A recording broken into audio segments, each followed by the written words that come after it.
Baik teman-teman, Assalamualaikum warahmatullahi wabarakatuh. Selamat pagi, selamat siang ya.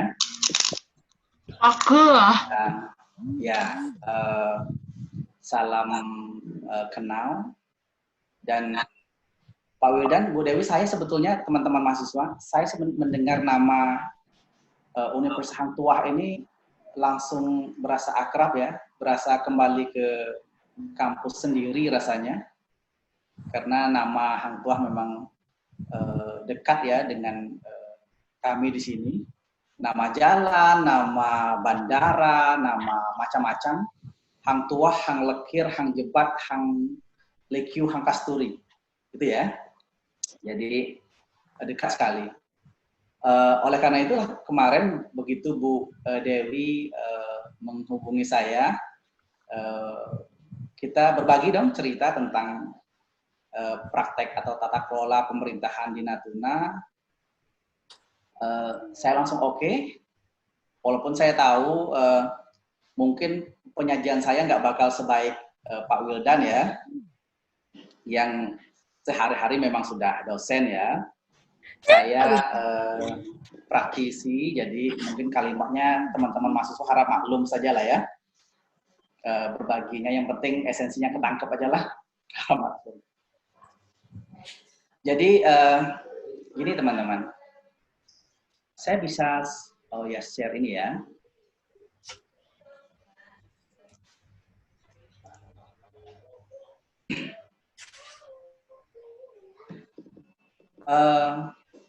Kalau mau mudah, biasanya kalau orang tanya tentang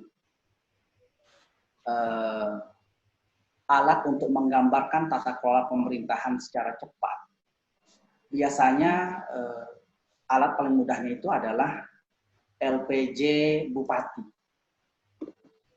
laporan kinerja pemerintah, atau sering disebut sebagai LPJ Bupati. Ini dia, file juga udah saya kirim bagi teman-teman yang berminat ingin membaca lengkap. Materi ini detailnya ada di, ya saya ambil beberapa cuplikan. Laporan ini adalah laporan yang biasanya disampaikan oleh kepala daerah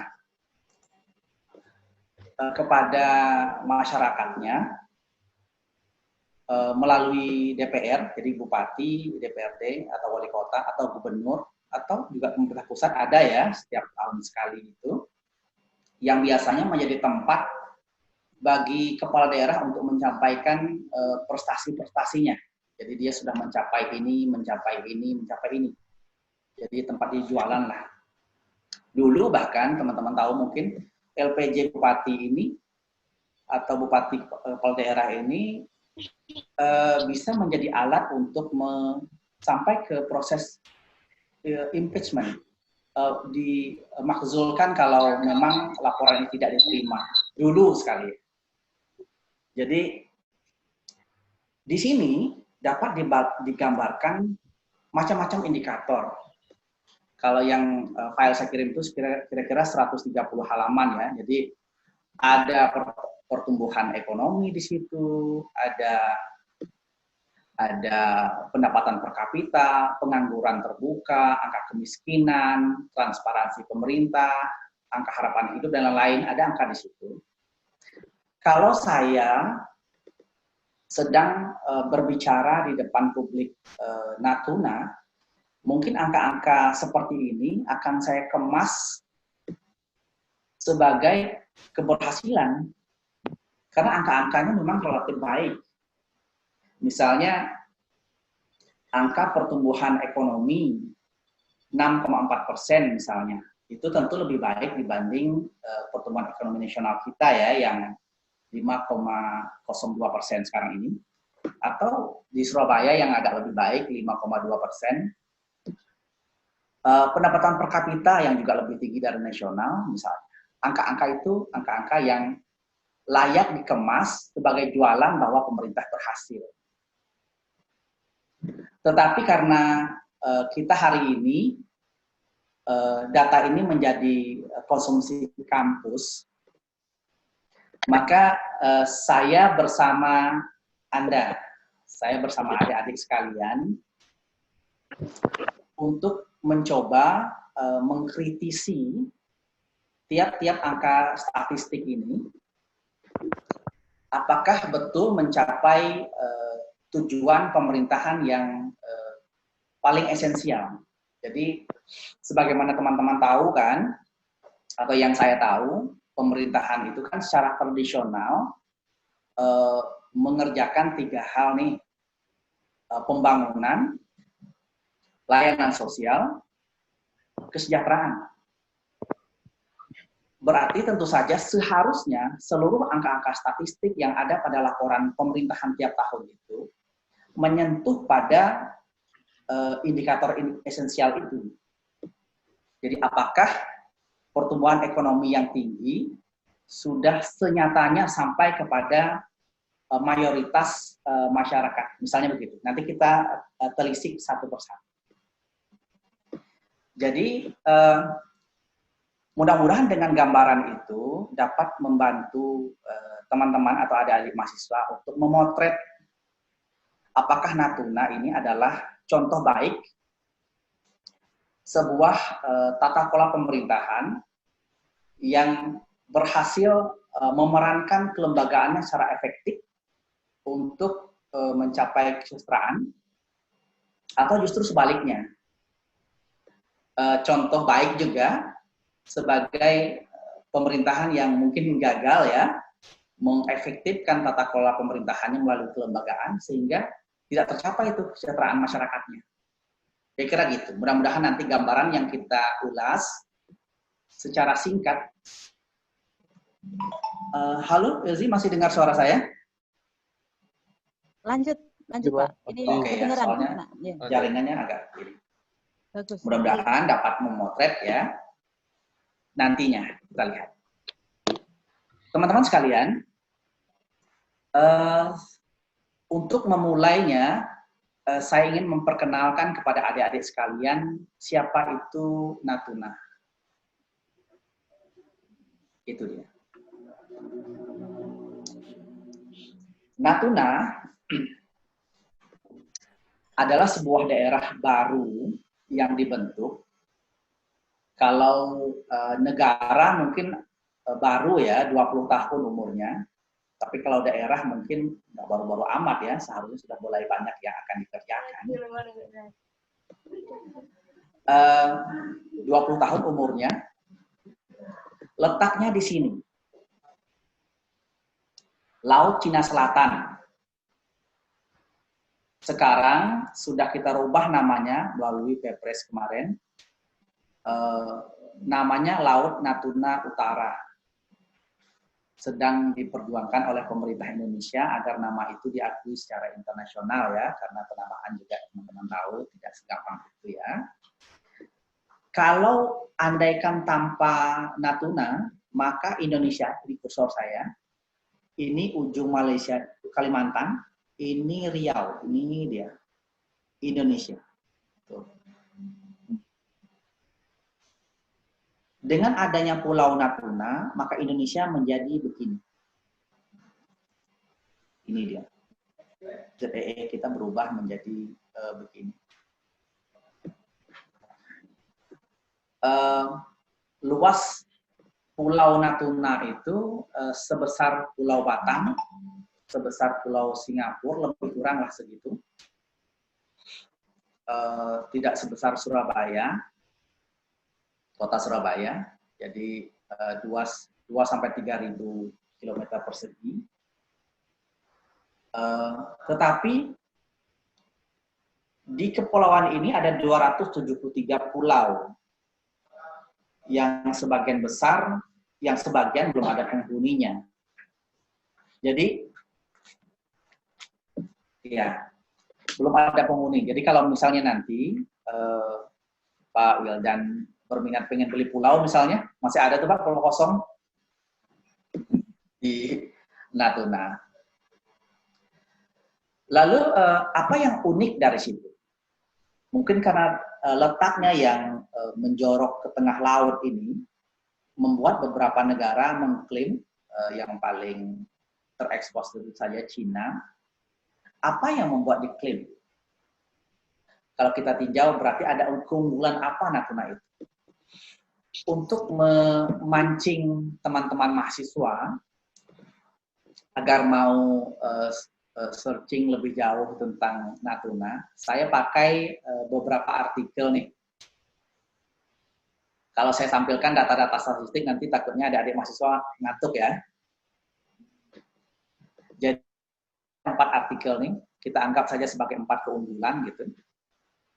Ada tentang pelayarannya, ada tentang perikanannya, ada tentang migasnya, dan ada tentang, ini program pemerintah pusat sebetulnya, Geopark, nanti kita jelaskan. Pelayaran. Teman-teman mahasiswa mungkin tahu Selat Phillip, salah satu selat yang paling sibuk pelayarannya di dunia. Satu hari rata-rata 400 kapal yang ada di sana. Jadi satu hari itu kan 24 jam ya. Bayangkan betapa sibuknya. Selat 400-an kapal lewat rata-rata. Hampir semua kapal yang melalui Selat Phillip itu di sini, di luar Australia, pasti melalui Natuna. Tetapi tidak semua yang melalui Natuna harus melalui Selat Phillip. Jepang, Australia misalnya, tidak perlu harus melalui Selat Phillip.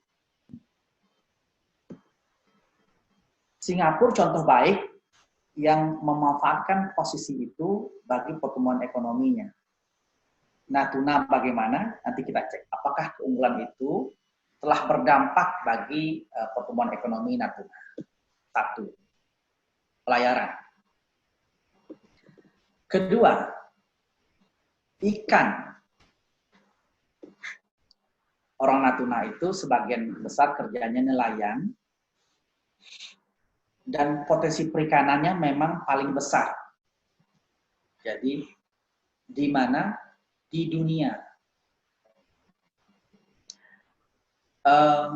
Kira-kira 1 tahun itu produksi ikannya itu 1 juta ton.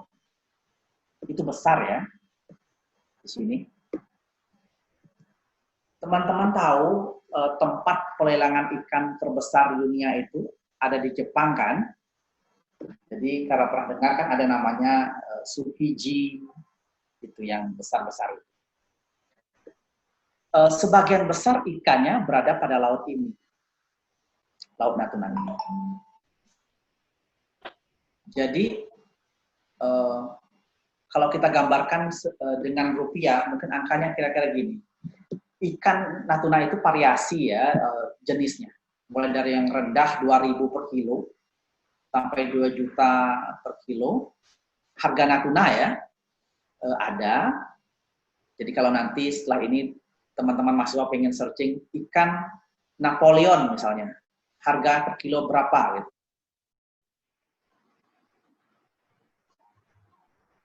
Rata-rata per kilo itu 270.000, maka 1 ton perikanan Natuna itu seharusnya nilai potensinya adalah 270 triliun per tahun.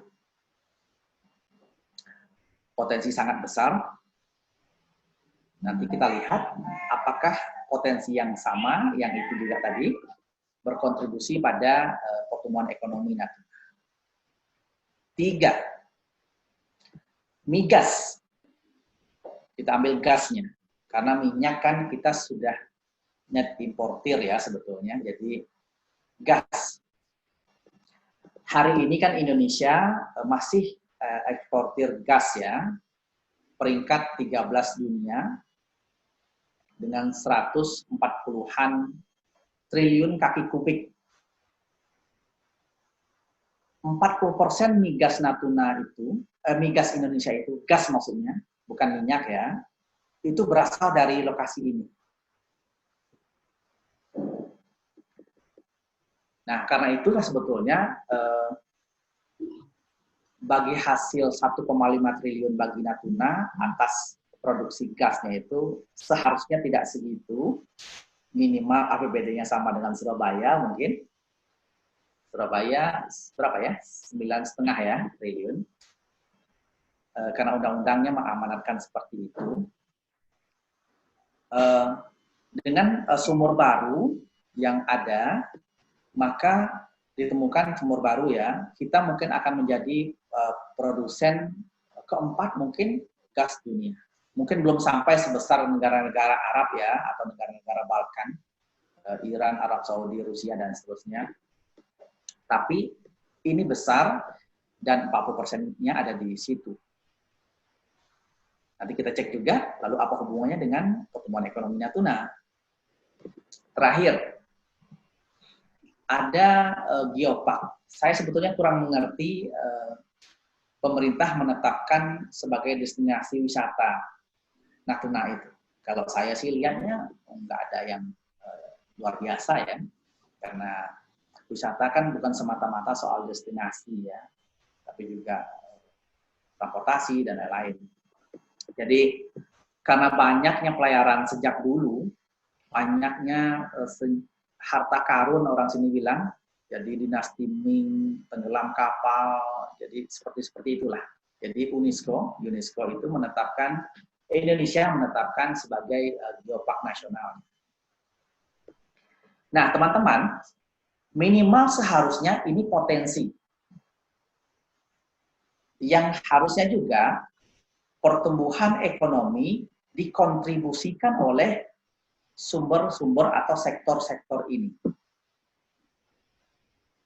Kenyataannya adalah, mari kita kritisi angka-angka tadi. Ini angka-angka yang ada di laporan LPJ Bupati tadi. Ini nggak kelihatan ya, tentu di sana nggak kelihatan juga pasti. Angka yang saya tampilkan di awal. Kita review beberapa di antaranya. Pertumbuhan ekonomi Natuna 6,4%. Angka itu tinggi dibanding nasional. Tetapi pada laporan yang sama, ternyata pertumbuhan 6,4% itu tidak disumbangkan oleh sektor perikanan, tidak disumbangkan oleh migas, tidak disumbangkan oleh pelayaran, tapi disumbangkan oleh infrastruktur. Jadi tentu saja itu berarti hanya pekerjaan pemerintah sajalah yang menjadi penyumbang pertumbuhan ekonomi. Sektor yang kita sebut potensial tadi kemana? Belum tampak pada pertumbuhan yang ada di Natuna. Kedua, pendapatan per kapita. Ini beberapa indikator yang agak sering kita dengar kalau orang ingin mengukur keberhasilan suatu daerah kan. Dari indikator yang banyak tadi kita ambil beberapa. PDRB 75 juta per kapita per tahun.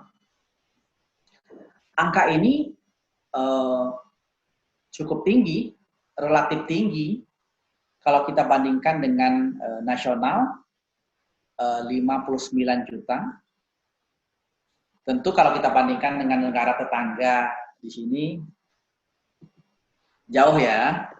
Singapura itu berapa ya? Di Singapura itu ada 44 ribu dolar, Brunei ini 30 ribu dolar, Malaysia itu 11 ribu dolar gitu ya.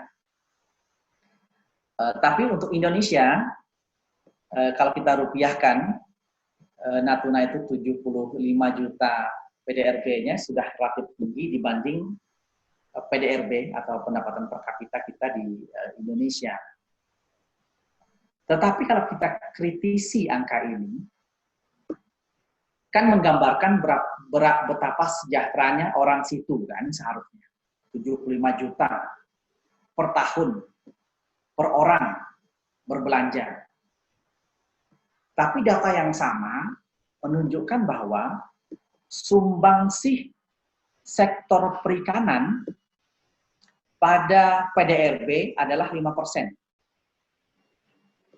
Berarti pertumbuhan 75 juta PDRB itu bukan karena orang nelayan belanja, padahal sebagian besar penduduk Natuna itu nelayan kerjaannya.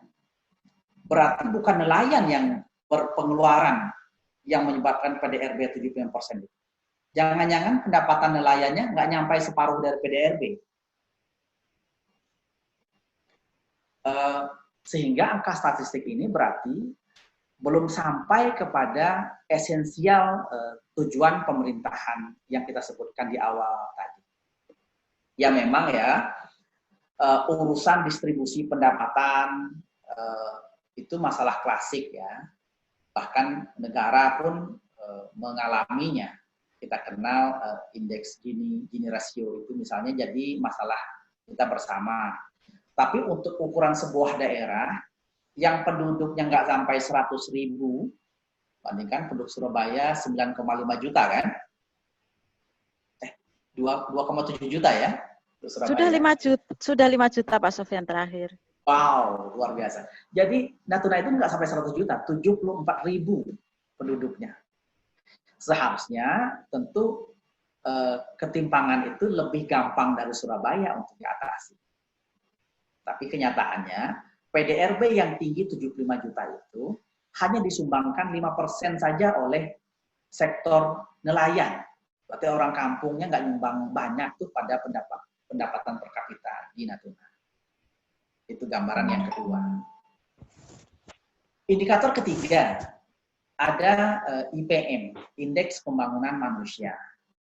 Beberapa subindeks di dalamnya kan ada kesehatannya, pendidikannya. Gini, kalau kesehatan relatif baik ya, orang Natuna mungkin karena dikit ya, seluruhnya dijamin asuransinya, bahkan sampai rujukannya. Jadi kalau orang Natuna dirujuk di Jakarta itu dijamin pemerintah. Walaupun fasilitas kesehatan di kampung ini sendiri nggak begitu canggih ya, tapi minimal asuransinya di-cover oleh pemerintah daerah.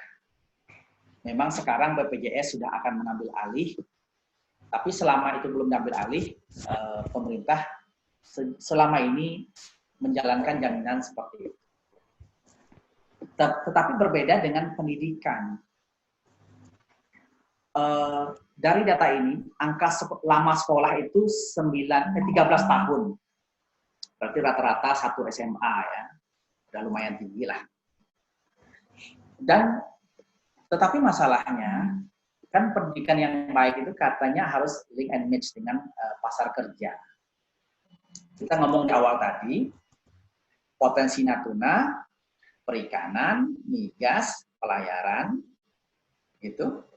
Tetapi sarjana yang ada di Natuna yang sekarang relatif banyak, jurusannya tidak variatif. Sebagian jurusan ekonomi dan sospol. Tidak jurusan teknis yang berhubungan dengan potensi pasar kerja di situ. Dan seperti yang teman-teman tahu, 10 tahun terakhir kan ada program kelas jauh ya. Itu bagi kita yang agak dekat dengan kampus mungkin agak miris ya. Segitu gampangnya beberapa orang jadi sarjana tanpa ke kampus. Dan itu terjadi juga di Natuna. Kelas jauh, bahkan kampus-kampus besar pun melakukannya. Bukan karena iri dia sarjana gampang-gampang mungkin ya. Tetapi membuat motivasi orang untuk sekolah yang sebelumnya sudah tidak tinggi, semakin tidak tinggi. Karena ada tawaran untuk dapat sarjana, motifnya adalah prestis saja, secara mudah. Dan akibatnya, banyak memang sarjana di Natuna, termasuk di pemerintahan Natuna, tetapi jurusannya tidak variatif. 4. Indeks kepuasan masyarakat 3,35. Ini relatif tinggi. Kita nggak tahu, kita nggak dalami apakah karena masyarakatnya benar-benar puas atas kinerja lembaga pemerintahnya, atau karena tingkat kritis masyarakatnya yang rendah. nggak tahu kita di situ. Lalu audit BPK ini biasanya kan pemerintah yang baik itu pemerintah yang transparan, akuntabel, responsibilitas tidak dapat digambarkan oleh laporan keuangan. Jadi minimal akuntabilitas dan transparansi itu dapat digambarkan oleh opini BPK. Natuna 3 tahun terakhir dapat opini WTP, artinya pemerintahnya minimal secara administrasi sudah dapat melaporkan keuangannya secara baik. Dan yang terakhir ini yang mungkin menjadi dapat menggambarkan bekerja tidaknya lembaga di Natuna. Kontribusi PAD pada APBD. Jadi teman-teman gini, biasanya ukuran kemandirian keuangan daerah itu diukur seberapa besar kontribusi PAD-nya, PAD itu pendapatan asli daerah, pada APBD-nya. Biasanya angka moderatnya itu 35%. Jadi kalau 10 triliun APBD-nya 35%-nya harusnya dari PAD. Baru daerah itu mandiri, baru berhasil pembentukan daerah otonomi baru itu. Natuna apa yang terjadi? Kontribusi PAD, pendapatan asli daerah, pada APBD besarnya 3%. Padahal tadi kan kita cerita tentang di layar saya ada baca internet unstabil. Tapi di sana suara saya masih dengar ya? Bisa. Masih ya, oke, terima kasih. Jadi sampai mana saya tadi? PAD ya. Jadi kita tadi ngomong potensi perikanan 270 triliun di laut. Berapa kontribusinya pada PAD? Sampai hari ini 0. Kok bisa? Kan gini, baru jadi PAD, ini untuk sharing informasi bagi teman-teman yang belum akrab dengan laut ya. Perikanan itu baru jadi PAD di daerah kalau orang mancing itu singgah. Karena dengan singgahlah daerah mendapatkan kontribusi 5% dari transaksi. Berarti seharusnya 270 triliun kita kali 5% sekitar berapa? 13,5 triliun ya. Sekarang nggak ada yang singgah. Nanti kita lihat ada lembaga nggak yang ngurus itu. Kenapa dia nggak singgah? Padahal kita tahu kalau singgahlah satu-satunya cara agar kita ngomong potensi berujung pada kenyataannya pendapatan kita berapa. Ada yang jualan di Natuna bertransaksi. Orang-orang Hong Kong misalnya di sini ada. Tetapi itu kan ilegal ya sebetulnya. Tidak akan berdampak langsung pada pendapatan pemerintah. Pendapatan toke iya, pemerintah tidak. PAD.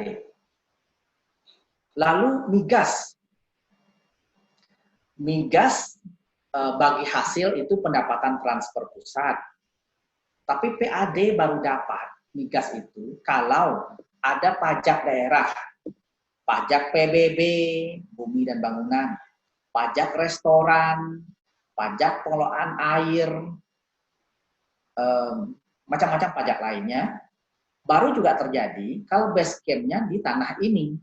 Seperti halnya yang dialami oleh orang Riau. Sekarang tidak ada yang di sini. Sehingga kontribusi dari sektor migas pada PAD Natuna itu hanya sekitar 6 miliar. Sangat-sangat jauh dari seharusnya. Kenapa bisa begitu? Kita bisa cek nanti lembaga-lembaga yang bekerja di sana. Begitupun pelayaran dan potensi lainnya. Karena ya yang posisinya secara keseluruhan PAD hanya menyumbangkan 3% dari APBD Natuna. Jauh dari kata mandiri. Kita cek lembaga yang ada di Natuna. Teman-teman, ada adik mahasiswa. Ini nama-nama dinas di Natuna. 20 dinas, 6 badan. Saya cerita sedikit. Dulu teman-teman, Natuna ini kan satu provinsi dengan Riau, Sumatera itu. Tahun 70-an, Batam dibuat daerah otorita. Tahun 90-an awal, Natuna ditetapkan melalui Kepres sebagai otorita juga.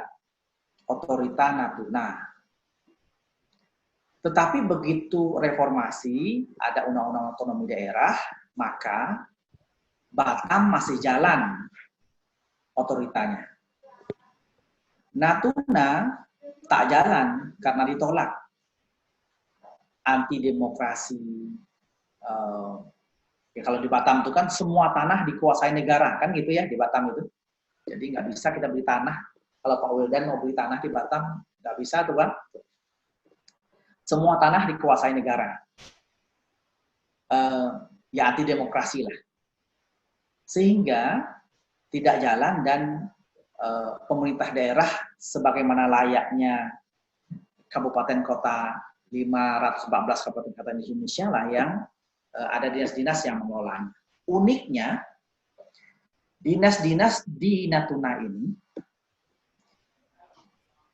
kalau kita hubungkan dengan potensi yang ada tadi, ada migas, ada perikanan, ada pelayaran, geopark tadi pariwisata maksudnya ya. Tidak ada dinas yang mengurusi migas. Kenapa begitu? Karena dinas-dinas ini dibentuk hasil konsultasi dengan Kemendagri ya. Kemendagri merekomkan dinas-dinasnya kayak sekarang ini. Mungkin cara memandang kampung ini tidak sebagai laut mungkin, kita nggak tahu. Sehingga dinasnya tidak ada yang mengurusi migas. Ada dinas perikanan, tetapi tidak ada dinas perdagangan yang mengurusi perdagangan internasional. Padahal yang lalu lalang itu kapal asing lebih banyak dari orang lokal. Ada dinas baru yang dibentuk, namanya Badan Pengelolaan Perbatasan. BPP. Ternyata, teman-teman, data tadi 3-4 tahun terakhir pertumbuhan ekonomi Natuna tinggi. Penyebabnya belanja pemerintah, penyebabnya infrastruktur. Tapi kalau dari dinas kita lihat, justru disumbangkan oleh dinas BPP, Dinas Pengelolaan Perbatasan, yang tidak semua kabupaten punya dinas kayak gitu. Jangan-jangan berarti dinas yang spesifik, yang tidak lazim di tempat lain, itu bekerja efektif. Memang kerjanya ngambil duit pusat sih, dinas BPP itu. Nah, ini mungkin akan jadi evaluasi juga di Natuna, dan memang sudah dibiarkan juga. Ternyata, waktu kita uji coba lah katakan, bikin dinas yang tidak lazim, mungkin hanya hitungan jari di Indonesia ini ada dinas kayak gitu, ternyata menyumbang lebih besar dari APBD Natuna. Jadi APBD-nya 1,5 triliun. Belanja pembangunan 4 tahun terakhir lebih dari itu dikerjakan oleh dinas BPP, memang dananya dari pusat. Diurus oleh dinas itu. Itu berkah yang saya maksud tadi di awal kita ngomong, diklaim Cina itu bagi Natuna berkah. Karena dulu nggak ada dana pusat yang turun. Begitu Cina masuk, jadi heboh, sekarang dibangun jalan lingkar, itu berkali-kali lipat dari APBD Natuna, ada pangkalan militer, ada pelabuhan, dan seterusnya. Tapi secara kelembagaan, itu diurus terutama oleh dinas BPP, dinas baru dibentuk yang tidak lazim. Oke. Jadi, secara kelembagaan itu, ternyata potensi yang ada berbeda dengan dinas-dinas yang ada di Natuna. Akhirnya kesimpulan sementara lah katakan, satu, pertumbuhan yang besar di Natuna 6,4% itu tidak disumbangkan oleh sektor potensial yang secara real ada, tapi semata-mata belanja pemerintah. Pemerintahnya pun perintah pusat. Jadi dulu 4 tahun yang lalu pertumbuhan ekonomi Natuna itu nggak pernah sampai 6%, tapi begitu pemerintah pusat masuk tinggi dia.